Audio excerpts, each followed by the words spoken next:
Hello दोस्तों, welcome to my YouTube channel. तो दोस्तों आज का टॉपिक है हमारा आईटीसी। आईटीसी क्या आप लोग जानते हैं? नहीं जानते होंगे मोस्टली। आईटीसी का मतलब ये नहीं है जो आईटीसी ग्रुप है, जो आईटीसी आप लोगों ने होटल का भी नाम सुना हो, वो आईटीसी की बात नहीं कर रहा हूँ मैं। आईटीसी की बात कर रहा हूँ जो आपने जीएसटी में सुना हुआ आईटीसी। तो इसका मतलब क्या है सर? इसका मतलब सिंपली ये है कि आईटीसी का मतलब सिंपली ये है, इनपुट टैक्स क्रेडिट। ये इसका फुल फॉर्म है, इनपुट टैक्स क्रेडिट। तो सर ये होता क्या है, मैं एग्जांपल के माध्यम से आपको क्लियर करना चाहूंगा।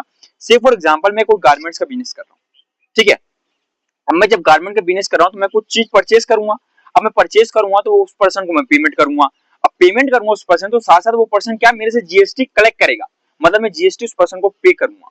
तो अब जो मैंने वो जीएसटी उसको पे किया है, that is the ITC, input tax credit.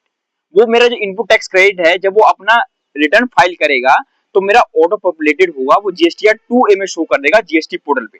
अब बात है सर इस आईटीसी का होता क्या है? इस आईटीसी का सिंपली ये होता है कि जब अब मैं अपना जो गारमेंट्स मैंने परचेज किया है, अब मैं उसको फर्दर कस्टमर को सेल करूंगा। तो जब मैं वो सेल करूंगा तो मैं फिर क्या है, कस्टमर से जीएसटी कलेक्ट करूंगा।